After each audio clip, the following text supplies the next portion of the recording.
Welcome to this week's Bitshares Dev Hangout. This recording is brought to you by the Beyond Bitcoin crew. We welcome all Bitshares members to join us weekly and discuss the latest news, updates, and developments. If you'd like to participate in our next meeting, then please join us live on Mumble every Friday at 10 a.m. Eastern Standard Time. Did you know the Beyond Bitcoin show now has a registered delegate? Please consider voting if you find our Hangouts and recordings useful. The delegate name to vote for is fuzzy.beyondbitcoin. Again, that's fuzzy.beyondbitcoin. The Beyond Bitcoin crew would like to send out a big thank you to everyone who's already voted and allowing us the opportunity to serve the Bitshares ecosystem and our valued community members. So once again, welcome and please enjoy the show. This is another Beyond Bitcoin Hangout with Bytemaster from the Bitshares ecosystem. He's going to answer community questions and give us some updates regarding what's occurred this week. If you feel like speaking up, you're more than welcome to speak up. This is not the Fuzzy show. This is not the Bytemaster show. This is the community's opportunity to reach out and make statements and ask questions. So if you feel like speaking out loud, please just respect others and not interject while they're speaking or attempt not to do so. And if you are uncomfortable doing so, please just ask a question in the chat box on the left side and I will try to ask it for you. Would you like to take it over? Sure. Bytemaster? I'd like to use this opportunity to clear up some points of confusion based on the feedback I've been getting on the forums and to inform everyone of some changes that we've made as a result of community feedback. So first of all, thank you everyone for checking out the code, for trying out the test code and giving us feedback. It's been very helpful. So for starters, there's been a lot of confusion around fees. I mentioned a 20-cent fee for transfers as what I would recommend. And people made the assumption that all fees for any action on the blockchain would be 20 cents. The reality is that there are over 30 different independent fee settings that can be tweaked by the stakeholders. And you can have a different fee for market orders, for canceling orders, for updating accounts, transferring accounts, voting. All those different things can have completely different fees associated with them. The idea with the fees is to charge a fee proportional to the value provided by the network. The network's not providing very much value when all you're doing is updating a vote or canceling an order. But it is providing a lot of value when it allows you to transfer $1 million. So we definitely want to recognize that if you're transferring even $100, that's a lot of value that's being performed on behalf of users, and we should charge for that. If you're doing low-value operations, we should try to make them just enough to cover the actual cost to the network and no more. So I hope that helps everyone. There's been two things. Community feedback has led us to evaluate the vesting period on the referral cashback. It was 1 year, and it did apply to everything based upon discussions. It's only going to apply to fees above a certain threshold, which means registering premium names, registering assets, and upgrading to either subscribe or be a lifetime member. Those will vest, but all the regular transfer fees, all the little penny fees, those will be made available immediately. And the purpose of the vesting was to prevent certain types of ways of getting around all the referral income. Basically, it would undermine the referral program if we didn't make those vest. That said, there's been a lot of discussion about how long the vesting period should be. Consensus seems to be that 1 month will be sufficient. You don't need to go a whole year. So we'll start it out at 1 month, and if it starts to be abused, we'll extend it. And that can all be done without a hard fork. Those are blockchain parameters. Like I said, everything is parameterized. So if there are any constants I ever mention anywhere, know that they can be changed, with the one exception being the maximum spending per day from the reserve fund. That's hard-coded to maintain the social contract. I think that's one other change we're doing is that when you transfer funds, we're now including the destination name of the account in the transaction rather than just the account ID. That's there to allow you to send to a name without having to worry about whether or not the Light Wallet or some middleman lied to you about the ID that maps to that name. So if you have a name, you know that's the name that's going to get it, and it can't accidentally go to someone else. Wasn't there one other thing with regard to fees about the burning, what the definition of burning is? Yes, so there's been some discussion about burning and whether or not we were increasing the supply. The intent was not to increase the supply, but to just describe exactly what Bitshares was already doing in a different way that had a fixed supply, because we know that a lot of people are very interested in a fixed supply system. So we tried to represent it that way. What we failed to take into account was that some supply never re-enters the reserve fund. So we are creating a new type of worker. This would be a burn worker. Any money they paid is taken out of the supply and not returned to the reserve fund. This allows the stakeholders to have complete control of where money goes. Why is a worker necessary to accomplish that function? A worker is just a term we're using for a payable entity. Well, okay, so there's some definitional issues here, and you've cleared one up, but when you use the term worker, the first thing that comes to my mind, and probably others, is the split of the delegate system we currently have into the three positions. So when you use the term worker, it overloads the idea that this might be a delegated position that has to be voted on and some person put into place. So yes. You're saying that's not the case? Think of it as a automated worker. It's a worker that then we should come up with another term, because I think that's ambiguous and it's confusing. Sure. So we'll think about that. It's called a burner. Yeah. It's a burner. It's a burn worker is what it is. So they're all worker is I mean, it's code, so it's not really a worker. If it's using that terminology really is confusing. Right. So that I don't know what the new terminology is, or I'd start using it right now. But there is basically a class of entities that we're currently calling workers. What they might be a person that goes to an account. It might be a refund that goes back, or it might be burned. So those are three different types, three different payout rules. We're not going to call them workers. We need to call them some other concept. But they're all three. They all voted on, and they're paid out in priority based upon net stakeholder approval.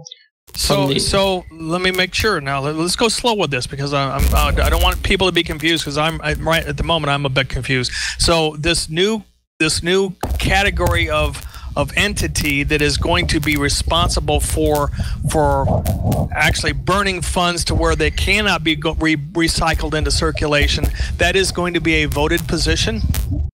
Yes. Okay, explain that in of itself. Why is that necessary to be a voted position? It comes down to allocating the budget. Each day there's a daily budget, and the stakeholders need to decide, are we going to pay, what percent are we going to pay to people to actually get stuff done? What percent are we going to save for the future? And what percent are we going to distribute as profit? And they do so by voting in different budget items. So maybe we call these, so why can't you have... These are all budget items. Yes, if it's budget items, there are fees. For example, the 80-20 percentage split of how fees get recycled for the incentive program. That's all just parameters. Why can't the burn rate be a parameter so that it doesn't have to require a voted person to regulate it? I just don't understand why it's such a difficult thing that requires a delegated position to deal with, when other parameters that are just the same kind of thing or a very similar kind of thing are just parameters. There's a global parameter that allows the delegates to set the maximum daily budget. And then So the delegates can lower but not raise the maximum daily spending limit. But we wanted the stakeholders to be in direct control and continuous control to prioritize workers. It might be that, we're burning this, but there's something urgent that comes up or some project that people want to fund, and they can get that project funded and, reduce the burn rate, trade burning for funding some project, and they can do so all dynamically. So we want to give the stakeholders direct control over which budget items and the priority of those items. And so from this perspective, burning, saving, and paying workers are all just three different categories of the same type of thing. So I think budget item is probably what we're call these things. And it gives stakeholders the ability to reallocate on the fly without having to go through a 2-week delay or, without basically having that centralized in the hands of the delegates. So is it safe to say then the actual stakeholders will be able to decide at any given moment? You might have moments in time when Bitshares doesn't really need a whole lot of extra work done, so most of these funds are going to be just burnt. And then later on down the road, something big comes up, and they say, okay, well, we need to stop burning these funds, and we need to redirect them toward this project. Yes. Okay, and they could also say, well, rather than just burn it, because we can't get this money back, these funds back, we can put them also instead in a savings pool where we can then grab from that in the case of a project needing extra funding that we cannot, that exceeds the daily limit. Well, the idea is it goes back in the reserve pool. You can't get extra funding beyond the daily limit. So if you say, we're going to save it till later, all right, it goes back in the reserve pool. But the main thing we want to guarantee stakeholders and everyone in the Bitshares community is that the rate of new issuance cannot spike up suddenly, that those funds truly are locked away, rate limited, and you don't have to worry about major market changes in the effective supply. So that's why it's rate limited with a daily budget, rather than here's a reserve pool and we can just tap it all at once. That reserve pool is not something we can tap all at once. It's no different than the Bitcoin reserve pool for paying miners. It can only be tapped over time. Would it be better to maybe have something where you can reach out into that savings, but you can only get so much extra at any given time?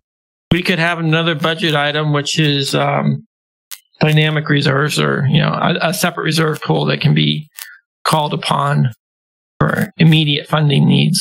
So I guess an emergency sub fund.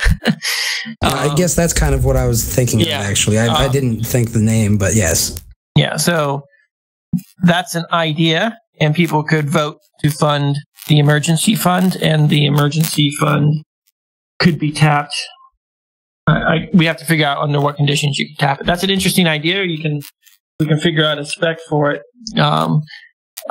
I wouldn't mind having something like that, but obviously that's not something that's required.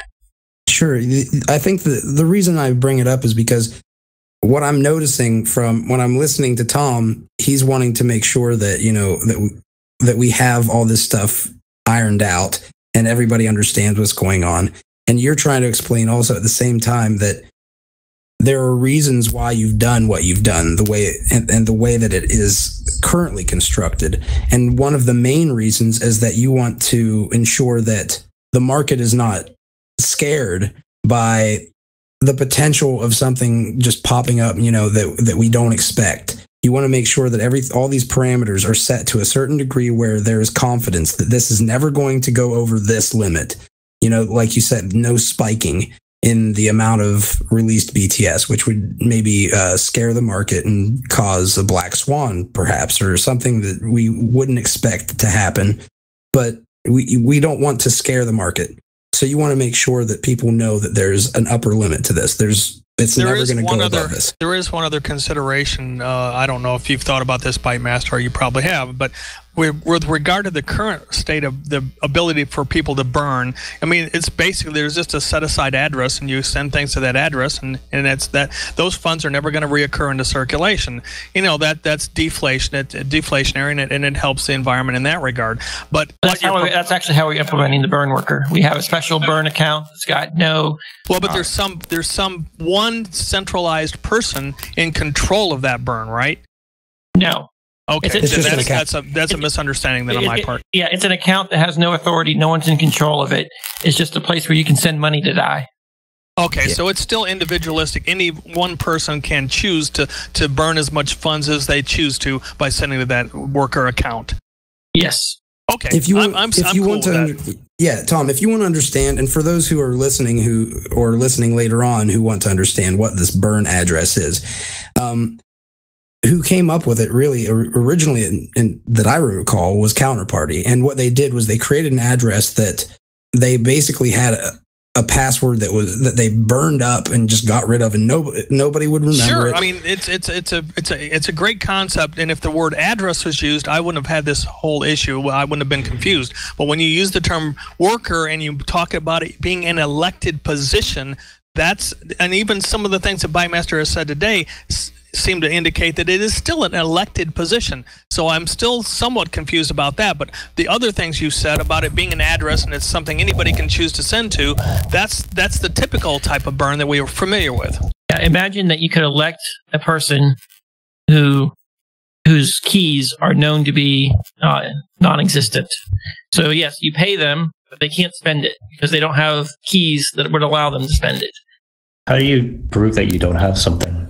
The easiest way to prove you don't have something is to make sure that the public key is the hash of a known value. If the public key is directly derived from a hash, then it's mathematically impossible, or the same as cracking a private key. You'd have to guess the private key for that public key, and no one would know what the private key is for the public key because the public key was derived from the hash of a known value. Oh, I see. So the idea is that the public key is generated so that it's a valid public key that maps to some private key in the pool, but you have no idea which one. Okay, yes. That makes sense. But in the case of graphene, it just means an account whose authority has no keys or other accounts in it, which means it's very explicit. There is no key that has permission to do something. So are the funds that are sent to this burn account or this burn worker, are they recycled back into the pool, or are they are they toast? They're toast. Perfect. Thank you. Not to be confused with Toast, the guy. Sorry. Yes. Just seems a little bit of confusion here, so I want to make sure that people are certain of things, right? That's his fault, not mine. Fair enough. I'll quiet myself for a second. Continue, Bytemaster, if you have anything else. I think that summarizes most of the changes, the tweaks that we've been doing the past week. We've been making a lot of progress with our partners, and you'll be hearing a lot of partnership announcements in the weeks ahead. So we're just putting the finishing touches on how we're going to handle the PR for all that. So that's very exciting. Sounds good. If you don't mind, then I guess since we're past the initial phase where you give updates, do you mind if we start cracking open some community questions? Sure, fire away. Carpet Ride asked here, will BM shift somewhat towards focusing on business development and consulting post 1.0? I think that we already have somewhat of the answer that you just gave in what you gave. And Ken Code added to that question saying, and if so, how exactly? My focus has been more and more on the business development side of things for Cryptonomex and partnerships. We've been focusing on how to make money from the blockchain without depending upon the appreciation of the chain itself. And like I said many, many months ago, delegates need to have a business plan. Well, I'm eating my own dog food, taking my own advice, and we're all putting together a business plan here at Cryptonomex to make sure that we can make money without having to depend upon capital appreciation of Bitshares. So part of that is the referral program. That's a great opportunity for us to make money. The blockchain can pay us for our success as well as anyone else who can do a better job than us. And it's been incredibly powerful in helping us to gain partners and strike deals. So a lot of the changes in graphene are very, very good for building an ecosystem and partners. I have a question about Cryptonomex and graphene, if I may. Sure. Is there the concept that there's sort of three entities? And the Cryptonomex is a company, standalone company that you guys have set up. Graphene is the name of the toolkit that you guys have developed that Bitshares is going to adopt. But is graphene a separate thing from Bitshares? I.e., you mentioned that there may be like some consulting or whatever. If, like, let's say a company comes to you and says, we like graphene toolkit. Can you develop a blockchain for us? An internal blockchain just for us using the graphene toolkit. Is that something you guys are open to? Yes, and that's the whole point of our business model, is to monetize graphene, to do customizations to it. We've already got one contract under the way for doing some customizations, custom operations for graphene. That custom work is going to flow back into Bitshares. So Bitshares is going to gain the feature as well, but we are actually earning money to implement features for these private chains. So that leads me to the second part of the question: is the development and changes you're doing to graphene are going to roll back into Bitshares. Is that an ongoing plan? I guess what my concern is, if, like, let's say you get a contract with like Amazon or something, an internal blockchain, and they're like, we want to own these changes that you're doing, and it takes you like 2 years to implement whatever they want, and you're focusing just on them. Would there be anyone looking after Bitshares? Our plan is to grow the development team to meet these needs and train up experts on how to do that. So we want to have all the developers that know anything about coding for Bitshares or graphene to be under one roof, if you so to speak, to meet the needs of customers out there. Our intent is not to abandon Bitshares, but to make money working for other projects so that we can take the profits and help enhance Bitshares. So you would look at Bitshares as like a product line of Cryptonomex? I view Bitshares as a customer of Cryptonomex. Yes, that's a better way to put it. Okay, understood. Thank you. I had a question that's kind of a follow-up to last mumble regarding a question that I'd asked you, I think possibly afterwards, and you answered the question from the standpoint that you gave a no comment. You didn't want to, and the question was about privacy and the difference between privacy and anonymity, or whether they can coexist. And I understood the reason for your answer, and I can accept that. So I'd like to kind of get to a philosophical response to that question.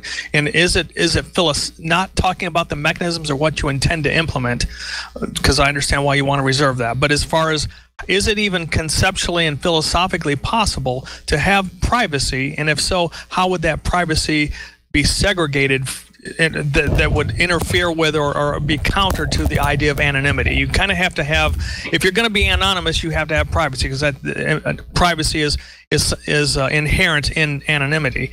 But in terms of addressing the future market need, or the market need of some of the typical crypto enthusiasts that really want to have anonymity to their transaction, or a better way to put it, privacy to their transactions. Let me go ahead and interrupt you.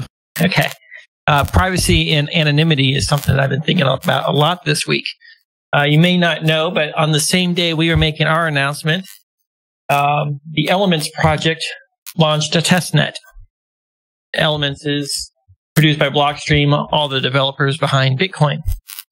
And this testnet had a new privacy technique that I was not aware of until after we had announced graphene. So I started looking into it, and what they do is they don't hide who it's going to and who it's going from. What they do is they hide the amount that's in the transfer. And they have a library that defines all the cryptographic operations necessary to make that happen. So I thought that was really interesting. I looked into it, and I fully understand exactly what they're doing. And, if you've watched my commit history on FC, I've mapped their library calls into C++ primitives and basically proved the concept. So I now know how to do all those things in a computationally viable way. Their method requires, maybe up to 5 kilobytes per transaction compared to 100 bytes per transaction. So it's maybe 50 times larger in the data size. And computationally speaking, it's more computations.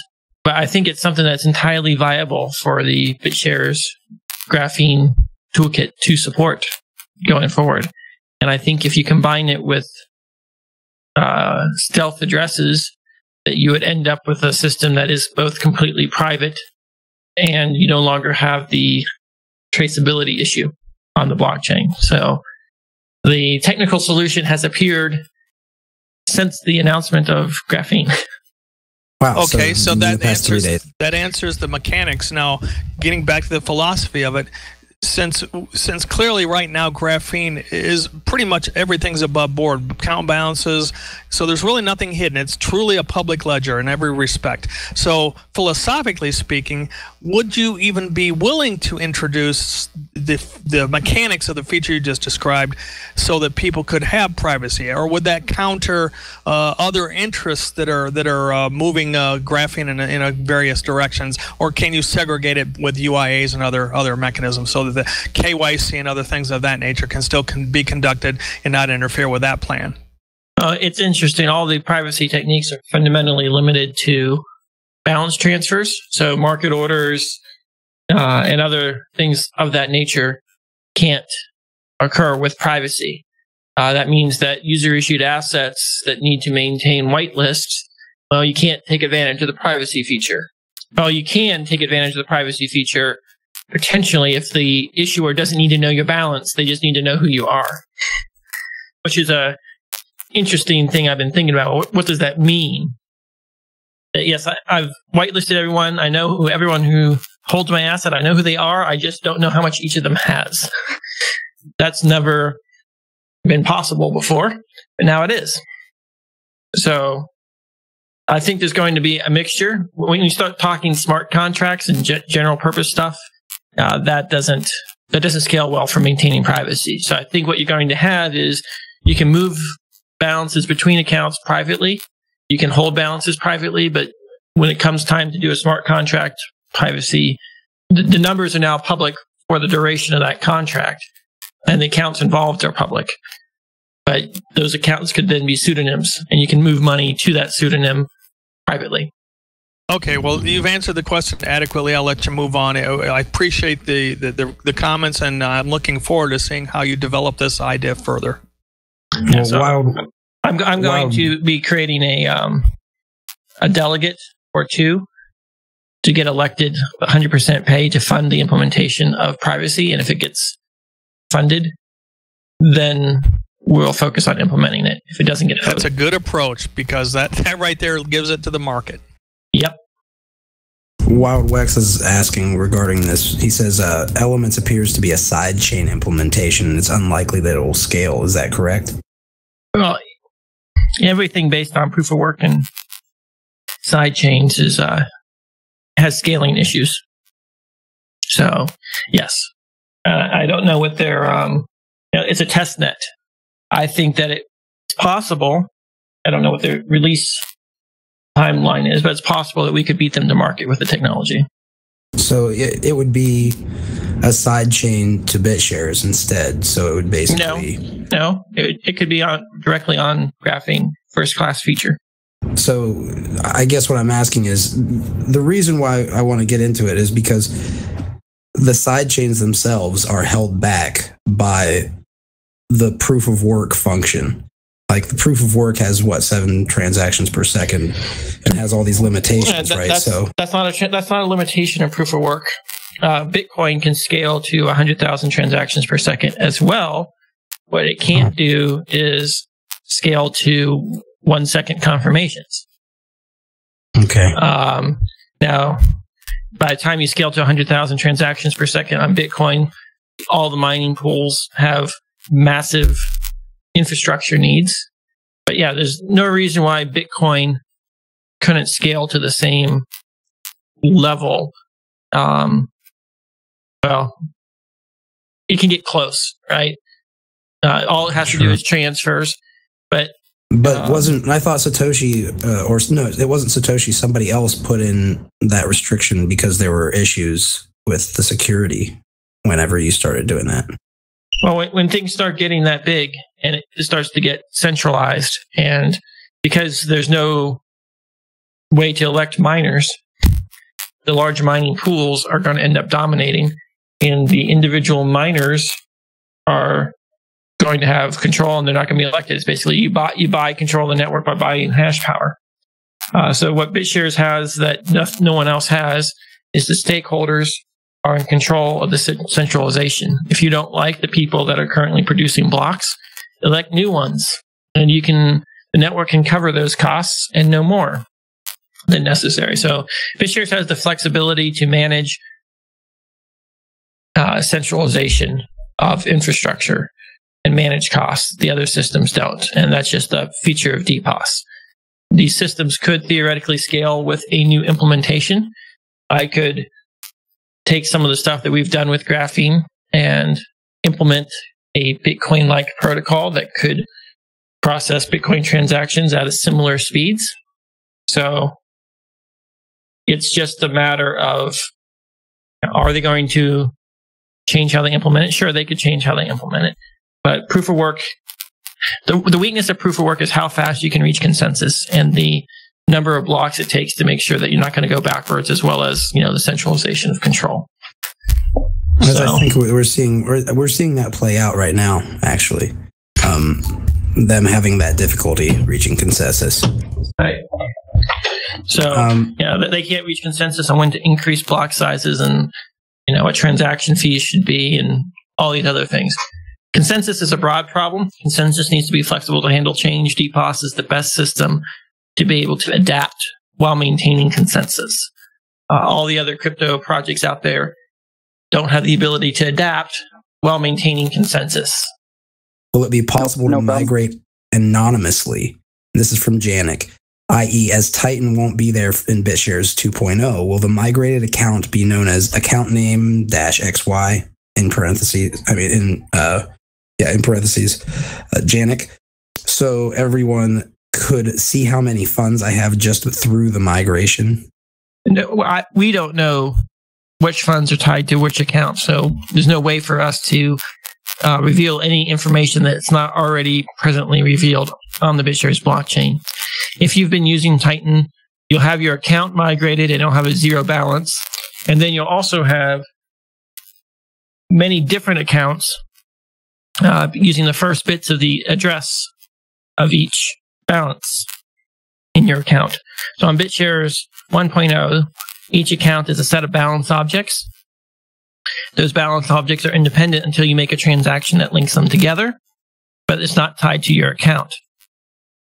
Each of those balance objects will become its own account. So when you migrate, you'll have direct control over your balance objects and your privacy, and you can choose whether or not you want to send it to your actual account name or not. Okay. Sorry about that, Roadscape. Please go ahead.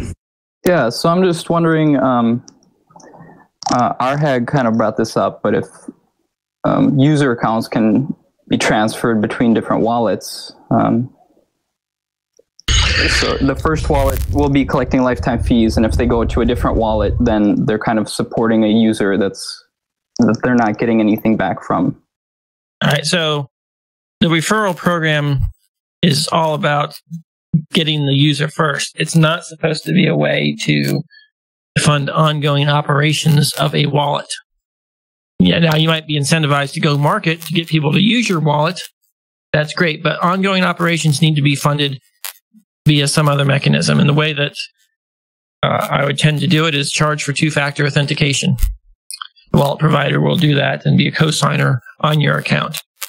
There's no need to re-register your account. And in fact, I'm going to strongly encourage all the different wallet providers to allow you to import your private keys from other accounts and continue to use it. But if you want to use other services of a wallet provider, such as two-factor authentication, or if you want to be able to broadcast through their network, right? So use their wallet to actually broadcast your transactions to the network, you're going to have to pay them either by a monthly subscription or, monthly billing in order for them to use it. So there's many other ways that they can charge, including ads. So the referral program is not meant to be the primary ways of compensating the wallet provider for all the services. It's just compensating them for introducing the user to Bitshares. And that's not transferable. That's not a lifetime thing. Cool. Thank you. Is it, could a wallet provider charge an extra, say, transaction fee if they want to monetize every transaction? That would be the most expensive way to do it. Because you'd have to pay 2 network fees in order to charge that. So the way I would prefer to do it is that the wallet provider does it on a subscription basis or a membership basis. You pay a one-time fee for a whole year's worth of use. Okay, cool. Thank you. Now that we're on the topic of the referral program and a little bit of, the membership referrals and stuff like that, Data has a topic that does kind of stem into that. Is there any consideration of some kind of bridging the referral program from now until 2.0 is launched? Projects like Moonstone and Bunker Mining and many other projects are held back by the development timeline. Is it being considered at all, or has it been abandoned? Because free membership it has been considered. Sorry. We have considered migrating or having a temporary referral program in place. It was abandoned for 2 reasons. One, it would slow down the ultimate release date because we'd have to implement all the accounting twice, once temporarily in the final system.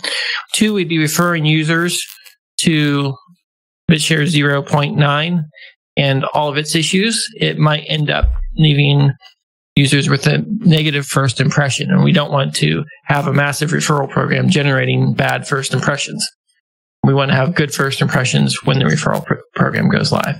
So those 2 things are why we did not implement the referral program on a temporary basis. One thing that we are considering is implementing a way to upgrade to a lifetime member in the Genesis block by helping to fund development. So at a discount. So if you want to upgrade to a lifetime member, send Cryptonomex $50 and you get lifetime membership right out the get-go. That's one thing that we are still considering doing. Is there any interest in that type of thing? There is for me. Well, this actually is another portion of what Data says, or was asking, that kind of goes along with that. Free membership for those that referred up to June 8th and everyone else till 2.0 gets nothing. The reason for that is it's really easy to fake registrations. And now that you know that you're going to get something with $100 value, you'd go and sign someone up. It might just be yourself. And we don't want that to happen. So that's why we can't, it's just too easy to game if you know it can be gamed. But presumably everyone who referred prior to this, they weren't promised anything. They had no incentive to gain it. And we can look, yes, there's a reasonable number. So they all get something. They're all rewarded for having faith that, hey, I'd try to look out for them if I could, but without any particular promises. So, sure. Next time I recommend something, hey, I can't promise you anything, but I'll try to look out for you. Keep in mind there might be something you get out of it. Pollux actually brings up something that's kind of interesting. He says, like Quixote, but that brings up the question of Quixote members. Would there be a way of, and this is a question that I'm asking, kind of bridging from that, is there any way that the Quixote founders would be able to get that membership free? The Quixote founders have proven to be more work than the value that they actually provided or donated, and I don't think that was their intention. We have given them, they each got a large stake in Bitshares, basically one whole day of AGS donations. So it was divided just among those users.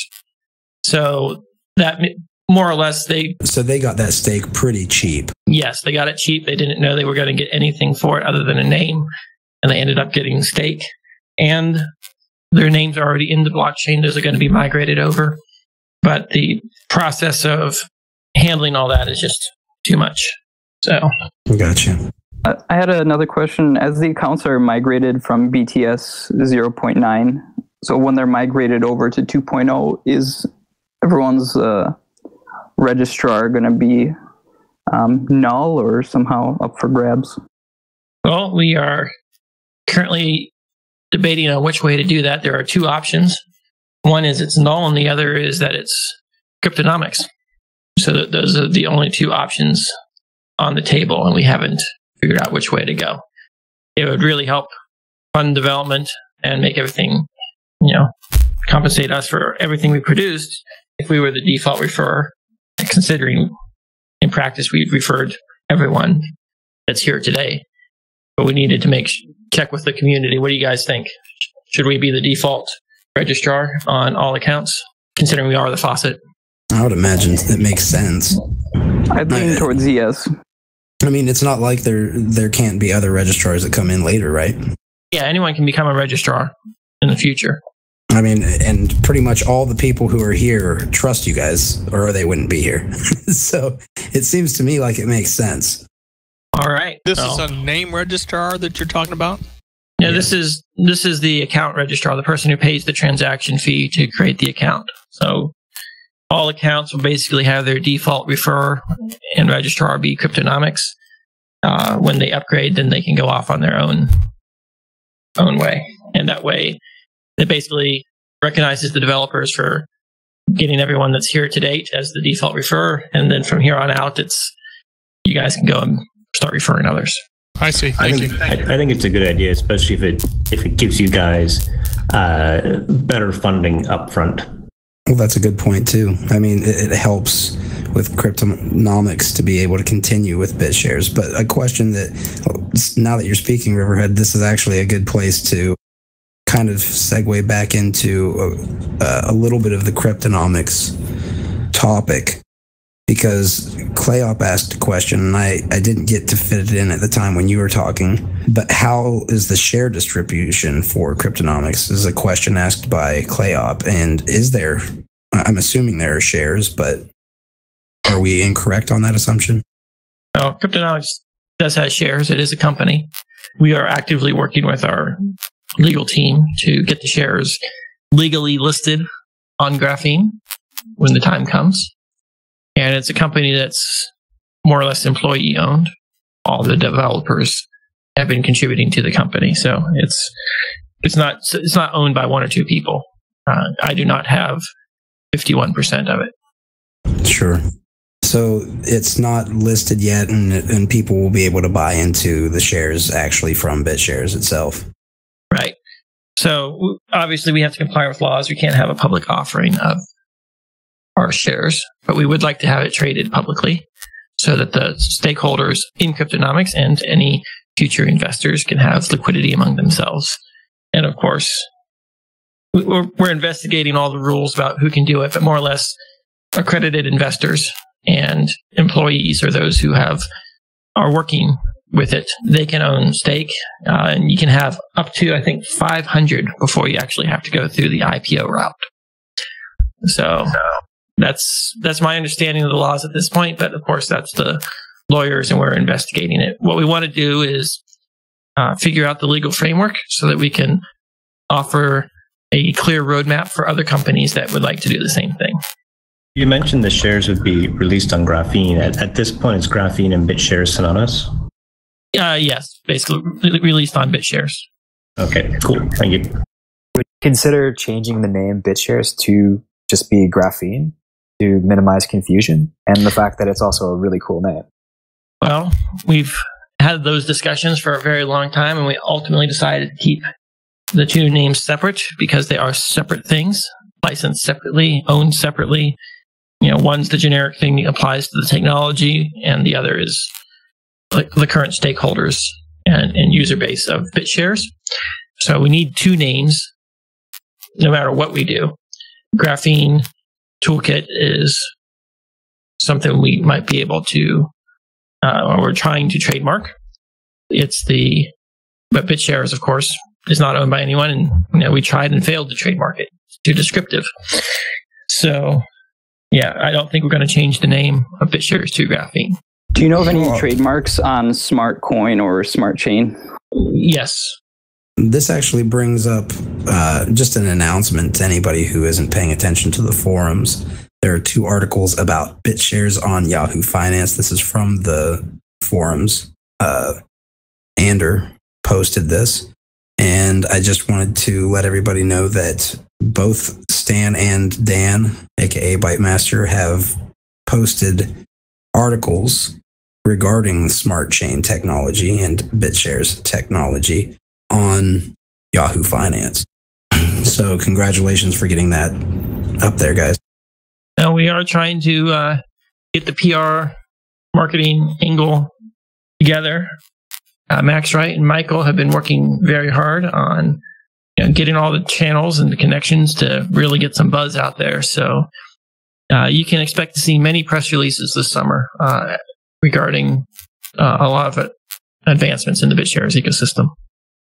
Do you see other chains beyond what's going on with Bitshares occurring from the Cryptonomex in the future, or do you foresee that Bitshares will be the only chain that you guys are really working on that's other than maybe consulting type of things for private business? We don't want to fragment the market. So the only chains we'd look at are chains that would be competing in different markets than Bitshares. Sure. So that kind of goes back to the question my question in a previous mumble regarding other DACs. So alternative DACs that might exist in the future that don't really fulfill the same niche that Bitshares does. Correct. Okay. So Cryptonomex is working with PeerTracks. So they need custom work done on Graphene, and they're going to be hiring us to do it. SXIS says, what is the privacy around the referral system? He said he thinks that there's going to be leaching of private information. The only stuff that will be linked is the information that's already available today. Someone had to pay the fee to register your account. So that information is already available today. So the only additional link would be an optional link provided by the registrar, the faucet, of who the referrer was.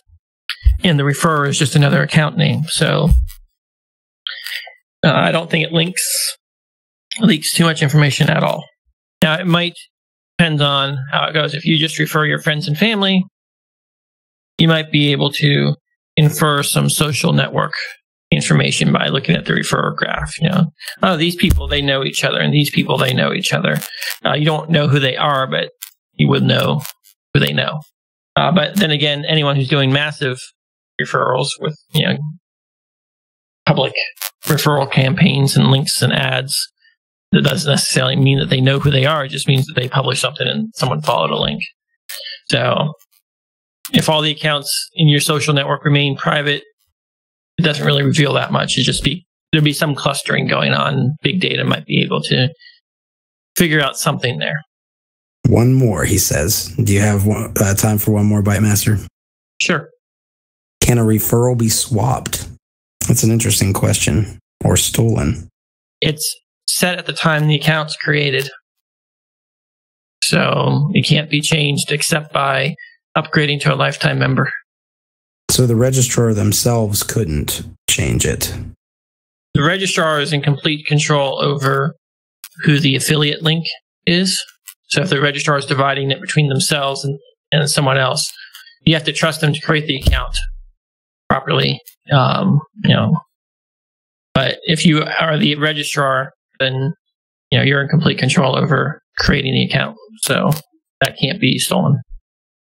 Someone asked a question.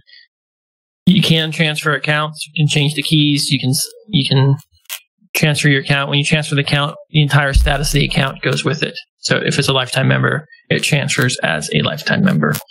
So if you have a lifetime membership account, there's probably going to be some resale value. Can you comment on what smart chains are, or would you prefer to leave that for later discussion? Smart chains is just a marketing speak for blockchain. I guess blockchain's 2.0. So in theory, Next and Ethereum, they're all smart chains, whereas Bitcoin and any other just coin system, they're dumb chains. Meaning, essentially, that consensus cannot be easily reached. Basically. So I guess smart chains is a name that applies to all DPoS chains. Gotta love that. Smart coins are coins that track some, just another name for bit assets. They're coins that track an external value. In that sense, they're smart versus dumb coins. They don't know how to do anything other than fluctuate with market perception. Now, along the lines of back with the Cryptonomex thing, if somebody is to refer, are you guys going to enable people to refer people who want to create a DAC from our community to be able to say, hey, to the DAC creator, if you need any help or if you'd like, I can connect you up with the Cryptonomex team. Is there any potential for that? Yes, we're currently on a case-by-case basis making deals with individuals who refer us business. And if that business actually turns into something that generates money for Cryptonomex, we will basically pay you a commission. Now, if as Cryptonomex, are you guys going to be accepting USD or bit assets, or how is that going to be done? We accept all payment methods. That whatever. We're very flexible in how we do our compensation or how types of payment we accept. Are you able to say, if you're going to be holding most of the payments in a certain form, or that's all internal business decisions? Sure. So these are things that you may not be certain of yet, or you just can't talk about. There's no reason for it to be public. It's all up to us on how we want to manage that. I guess the only reason I ask is because some people in the community might prefer that Cryptonomex ensures that they keep a percentage of it in Bitshares or the Bitshares ecosystem, which I'm sure would probably happen anyway. But that's kind of the reason why I'm asking. Sure. We already have a lot of exposure to Bitshares and bit assets, and that probably won't change. But Cryptonomex is being run as a business for profit. We'll hold money where it makes sense to do so. Bitshares is a great place to hold it if in the bit assets, but especially now that we've got on and off ramp partners. But obviously, we need to hold it where we have liquidity as well. So, sure. And I'm just going to go ahead and I'm going to ask this from Michael Catt, and I'll go ahead and let me go ahead into it. Will we have a best practice for migrating from 0.9x to 2.0 to ensure my balance would not be lost during this stage? Bytemaster already spoke regarding this in our last hangout on Monday, and pretty much said that you don't have to worry about anything. Just kind of sit there and let them do it, and then whenever you'll just get your snapshotted tokens the same way you did with AGS and PTS. Right, you don't have to do anything, and you can just import your Bitshares wallet or grab all the keys and show you your accounts and your balances. But if you want to see something that resembles your Bitshares balance, where it's all in one account, you should send your entire balance to yourself before the snapshot. And then you'll have just one thing being imported instead of perhaps dozens. It depends on how many keys are in your wallet and where all the balances are divided up. So to make it clean at the compromise of some privacy, send all your balance to yourself for each asset. And that will make things nice and easy for you during the migration. So it might make it easier, essentially, to send all, if somebody has multiple accounts, for instance, to send them all to one account, just to make it easier to ensure that they received what they were supposedly supposed to receive. Makes sense. I had one last question. I'm interested in potentially developing a faucet for marketers to use. And I'm wondering, is it too early to start development on something like that? Should I wait for, say, more information to come out? Well, it's not too early, as long, most of your infrastructure is probably reusable. Maintain a little bit of flexibility on API tweaks between now and launch. But you could start work on something like that, or you could consider working with us, because that's one of our products is that Cryptonomex is going to be producing, is a out-of-the-box hosted website solution for both wallet and faucet in one. So anyone who wants to deploy their own wallet, they'll be able to do so, and then just refer people to their own white labeled interface. So just letting you know that that's coming out there. We're looking for people that would like to help.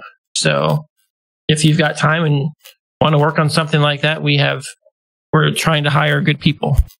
So, are you trying to hire anybody for any other projects that you'd like to let out there right now?